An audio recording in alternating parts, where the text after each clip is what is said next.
이승만은 대한민국의 독립운동가이자 초대 대통령이었는데요. 미국 하버드 대학교 석사, 미국 프린스턴 대학교 정치학 박사과정을 수료해 35살에 한국인 최초의 박사가 된 인물이기도 합니다. 그래서 그런지 당시 사람들은 이승만을 이승만 박사라고 많이들 불렀죠. 현재 한국에서는 이승만의 독립운동 이력, 토지개혁, 남한의 공산화 저지, 의무교육에 대한 광적인 집착, 이승만을 최대업적으로 평가받는 한미상호방위조약 체결의 공이 크다고 생각해 이승만에게 큰 호감을 느끼는 사람들이 있는 반면, 반대로 이승만의 지나친 권력욕, 독재정치, 자국민 살해 등으로 인해 이승만에게 큰 반감을 느끼는 사람들도 많은데요. 그 사람들 중에는 이승만이 친일파라는 비판을 제기하기도 합니다. 자신에게 반대하는 독립운동가 출신 인사들을 탄압, 처형했고 반민특위 해체를 명령하고 친일파 인사들을 등용했죠. 특히 독립운동가들을 잡아 고문하던 노덕술, 김창룡과 같은 자들을 측근으로 두고 자신의 권력을 강화하는 데 사용했다는 점이 이승만은 친일파다라는 인식에 정말 큰 역할을 했는데요. 그래서 저조차도 10대 학생 시절에 이런 생각을 했습니다.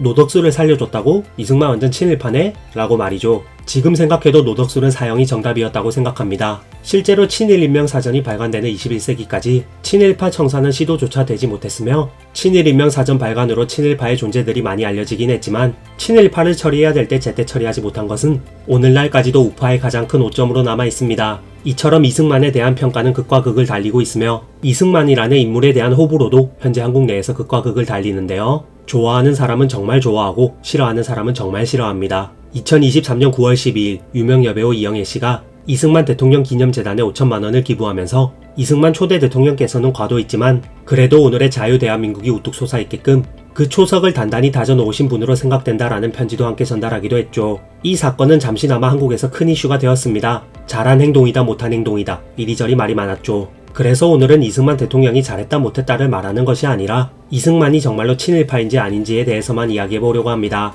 먼저 친일파가 무엇인지에 대해 짚고 넘어가 볼까요? 친일파란 단어는 사전적으로 볼 때 일본을 좋아하는 사람이라는 가치 중립적 단어이긴 하나 역사적으로 한국인이 이해하고 사용해왔던 친일파라는 단어는 일본 제국을 좋아하거나 수혜를 받은 자 혹은 그의 후손이라는 뜻이며 사회적으로 누군가 자기를 친일파라 부르는 것은 말 그대로 엄청난 욕입니다. 친일파는 나라를 팔아먹은 매국노, 반민족 행위자와 동의어가 된 상태죠. 때문에 단순히 현대 일본인이나 일본 문화를 좋아하는 사람은 친일파라고 부르지 않고 지일파라고 부릅니다. 결론부터 이야기하겠습니다. 이승만은 친일파가 아니었습니다. 대한민국 대통령 중 가장 일본에 대해서 적대적인 모습을 보여준 대통령이었고 일본을 싫어하는 것을 넘어 상종도 못할 족속으로 여기면서 경멸했으며 역대 대한민국 대통령 중 가장 일본을 미워하고 혐오했던 대통령이 바로 이승만이었죠. 이승만은 극렬 반일주의자이자 반일의 화신이었는데요. 과하게 표현하자면 병적인 반일 성향을 보여 미국조차도 저 인간 대체 왜 저러냐 라고 말했을 정도입니다. 다신 보지 못할 역대급 반일 대통령이 이승만이었죠. 이승만은 애초에 근본이 독립운동가 출신이라 사실 일본을 좋아할 수가 없는데요. 애초에 권력욕의 화신인 이승만이 친일파였다면 기나긴 해외 망명 생활을 반평생 해댈 이유도 없었을 거고 일본의 머리 받고 한자리 받는 게 아니라 임시정부에서 뛰는 것을 택한 시점에서 이승만이 얼마나 일본을 싫어했는지 알 수 있습니다. 실제로 1919년 9월 11일 이승만은 대한민국 임시정부의 초대 대통령으로 임명되죠. 이승만은 조선의 독립과 민주주의 도입에 초점을 두고 독립운동을 펼쳤고 이후 미국으로 건너가 교포사회의 독립정신을 불어넣었는데요. 물론 기존의 독립운동가들과 의견이 달라 갈등이 있었지만 한평생 독립운동에 투신했던 사람이 이승만이었습니다. 1945년 한국이 해방되자 이승만은 미국에서 귀국하는데요. 이승만이 귀국하자마자 가장 처음 한 일이 바로 조선 총독부 건물 안에 들어가 눈에 보이는 물건들을 망치로 모조리 때려 부수는 것이었는데 한국 땅에 있는 일본의 물건이 보기 싫었기 때문입니다. 특히 일제 조명이 싫어서 조명을 중점적으로 깨트렸다고 하죠. 아울러 이승만은 조선은행에 보관되어 있던 금괴를 일본한테 빼앗겼다고 자주 분통을 터뜨렸다고도 합니다. 이 일화는 사실 이승만의 반일 성향을 보여주는 아주 조그마한 일화에 불과할 뿐인데요. 이승만이 극단적인 반일 성향을 제대로 보여준 사건들을 소개하려고 합니다. 첫 번째 일화는 독도 해역을 지키기 위해 선언한 평화선, 일명 이승만 라인 선포 사건입니다. 1952년 1월 18일 여기 빗금친 구역은 우리 허락 없이 배 띄우지 말아라고 일방적으로 평화선이라는 걸 발표해버렸는데요. 당시 일본 입장에서는 어이가 없었습니다. 이제 막 자기들한테서 독립한 나라이고 심지어 당시에 대한민국은 북한과 6.25 전쟁 중이었기 때문에 한국의 행동이 어이없을 수밖에 없었죠. 전쟁 중인 주제에 전쟁이나 신경쓰지 대체 뭐하는 짓이야? 라는 반응이었습니다. 일본 언론들은 한국을 오만무례한 민족이라고 비난했고 한국의 해양 주권 선언은 영토 침략이라며 잔뜩 흥분하였는데요. 평화선 보면 알겠지만 대마도 코앞은 물론이고 독도도 평화선 안에 들어가 있어서 일본 입장에서는 절대 인정해서 안 되는 라인이었습니다. 하지만 일본 입장에서는 큰 문제가 있었는데요. 이승만이 평화선을 발표한 1952년 초만 해도 일본이 아직 연합군의 점령지라 주권이 없었다는 것입니다. 이승만이 그냥 미쳐서 평화선을 발표한 것이 아니라 일본이 당시 주권이 없고 대응할 수 없다는 것을 알고 일부러 선포한 것이죠. 당연히 일본은 이승만의 평화선 선포를 무시했고 일본은 평화선을 불법이라고 항의하면서 고기잡이를 계속하는데요. 이승만은 말로만 평화선을 주장하는 것이 아니라 불법 어로를 하는 일본 어민을 붙잡아 가두라는 지시를 내리게 됩니다. 한국 해군이 평화선 근처 순찰하다가 일본 어선이 보이기만 하면 대충 이 정도 위치면 평화선 침범한 거 맞지? 라고 하며 다짜고짜 납포해서 일본 어민들을 반쯤 죽여놓고 너희들은 대한민국 영해를 침범했다. 너희들의 범죄 사실을 모두 시인해라 라고 답정너식으로 문서에 서명시켰죠. 사실 지금 상식으로 생각하면 막 나가는 조폭이랑 뭐가 다르냐고 하겠지만 오늘의 주제는 이승만이 친일파인지 아닌지 알아보는 거잖아요. 우리가 일본에게 35년간 당한 걸 생각하면서 잠깐만 눈 감읍시다 이건. 그런데 일본 어선도 잡히면 반죽음 당하는 걸 당연히 알았기에 일본 어선은 한국 해군을 보자마자 도망갔는데요. 애초에 순순히 납포된 애들도 반쯤 죽여놨는데 도망가는 애들을 순순히 봐줬겠습니까? 도망가는 일본 어선을 바로 한 포로 격침시켜버립니다. 그러면서 일본 놈들이 뒤가 구렸으니 한국의 지시에 불응한 것이다.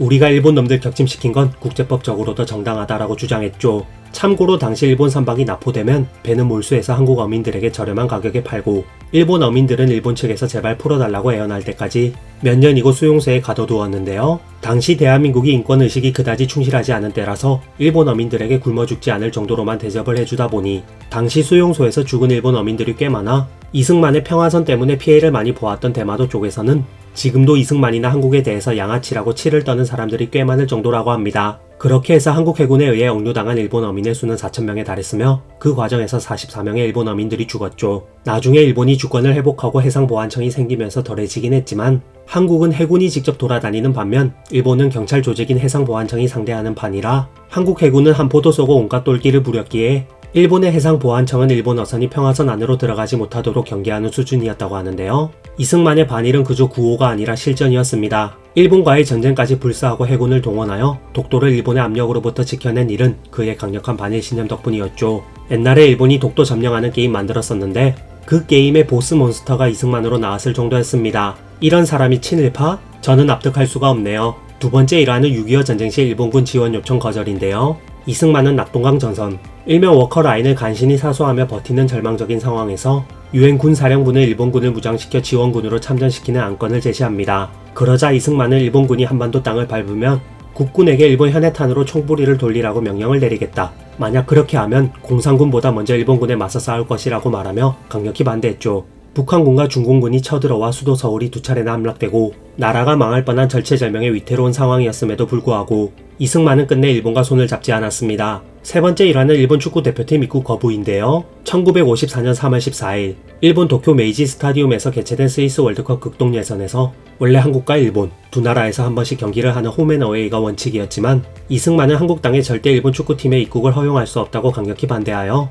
예선 두 경기 모두 일본 도쿄에서 치러야 했습니다. 이때 일본으로 경기하러 가는 대표팀을 모아놓고 이유영 감독과 대표팀으로부터 승리하지 못한다며 현해탄에 몸을 던지겠다는 각서를 받았다고 하죠. 각서 때문이었을까요? 도쿄에서 1, 2차전을 모두 치렀는데도 불구하고 1차전은 5대1 대승, 2차전은 2대2 무승부로 한국은 본선에 진출합니다. 이승만은 귀국한 대표팀에게 성대한 퍼레이드를 열어주고 직접 격려했죠. 네 번째 일화는 바로 한일 국교 재개 거부인데요. 1954년 7월 29일 미국 대통령 아이젠하워와의 백악관 회담에서 이승만은 내가 대통령 자리에 있는 동안에 일본과 상종도 하지 않겠다 라며 단호하게 한일 국교 재개에 대해 반대했고 그러자 화가 난 아이젠하워는 의자에서 일어나 나가버렸다고 합니다. 당시 한국은 아무것도 가진 것도 없는 나라인데다가 심지어 북한의 침략을 막아낸 것도 미국 덕분이었음에도 불구하고 이승만은 일본과의 국교를 재개하라는 미국 대통령의 권유를 끝까지 거부할 정도로 일본에 대해 매우 적대적인 모습을 보였죠.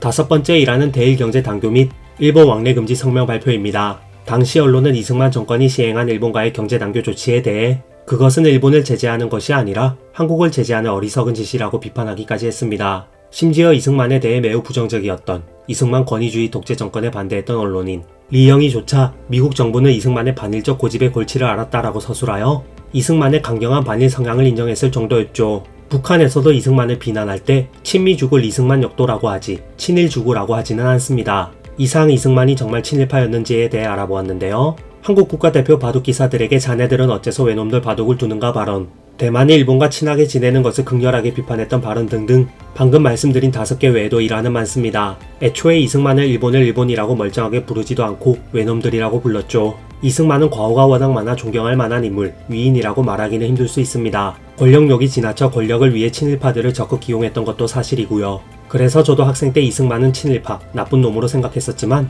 사실 알아보니 이승만은 친일파와 가장 거리가 먼 사람이었죠. 대한민국 현대사를 공부해 볼수록 한 인물에 대해서 단편적으로 평가하는 것은 위험하다는 것을 깨닫게 되는 것 같습니다. 여러분들의 생각은 어떠신가요? 이승만은 그래도 정말 친일파라고 생각하시나요? 여러분들의 의견을 자유롭게 댓글로 남겨주세요. 이상 지식원숭이였습니다.